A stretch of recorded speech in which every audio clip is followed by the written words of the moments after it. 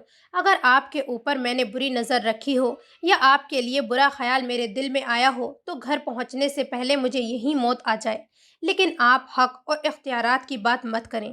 اگر آج دلاور کے پاس حق ہوتا یا اسے اختیارات حاصل ہوتے تو دلاور آج کی آپ کی اس حرکت پر آپ کے ساتھ وہ کرتا کہ آپ آئندہ دوبارہ جھوٹ بول کر گھر سے باہر نکلنے کی ہمت نہیں کرتی۔ دلاور نے بنا آنکھیں جھکائے مشی کی آنکھوں میں آنکھیں ڈال کر یہ بات بولی، جس پر مشی کے چہرے پر غصہ ایک رنگ آیا تھا اور دوسرا جانے لگا۔ اس نے آگے بڑھ کر دلاور کا گریبان پکڑا تھا۔ وہ حق اور اختیارات تم اپنی زندگی میں کبھی حاصل نہیں کر سکتے، سنا تم نے؟ زندگی میں کبھی ایسا وقت آیا کہ تم مشی پر اپنا حق جتاؤ تو اس سے پہلے مشی موت کو گلے لگانا پسند کرے گی، سمجھے تم؟ مشی غصے میں بولتی ہوئی اس کا گریبان چھوڑ کر وہاں سے چلی گئی۔ دلاور ضبط کرتا سرخ چہرہ لیے گاڑی تک آیا اور ہمیشہ کی طرح احترامہ مشی کے لیے گاڑی کا پچھلی سیٹ کا دروازہ کھولا تھا۔ گاڑی میں بیٹھنے کے ساتھ ہی مشی نے اپنا رخ دوسری جانب پھیر لیا۔ دلاور نے ایک نظر اس سنگ دل پر ڈال کر گاڑی کا دروازہ بند کیا اور خود ڈرائیونگ سیٹ پر آ بیٹھا اور گاڑی اسٹارٹ کی۔ سائڈ پر گاڑی روکو، بھوک لگ رہی ہے مجھے، جاؤ کچھ کھانے کے لیے لے کر آؤ میرے لیے، مشی جان کر گاڑی رکواتی ہوئی دلاور کو حکم دیتی بولی، تاکہ دلاور کو احساس دلا سکے کہ اس کی نظر میں دلاور کی حیثیت ملازم سے زیادہ نہیں۔ دلاور سائڈ پر گاڑی روک کر مشی کے لیے فاسٹ فوڈ لے کر گاڑی تک آیا۔ جتنی دیر مشی کھانے سے انصاف کرتی رہی اتنی دیر دلاور گاڑی سے باہر کھڑا سگریٹ پھونکتا رہا۔ جب وہ دوبارہ ڈرائیونگ سیٹ پر آ بیٹھا تو مشی کو گاڑی میں خاموشی کھلنے لگی۔ سی ڈی پلیئر آن کر دو۔ دلاور نے اس کا حکم مانتے ہوئے سسٹم آن کر دیا۔ ہم تمہیں چاہتے ہیں ایسے، مرنے والا کوئی زندگی چاہتا ہو جیسے۔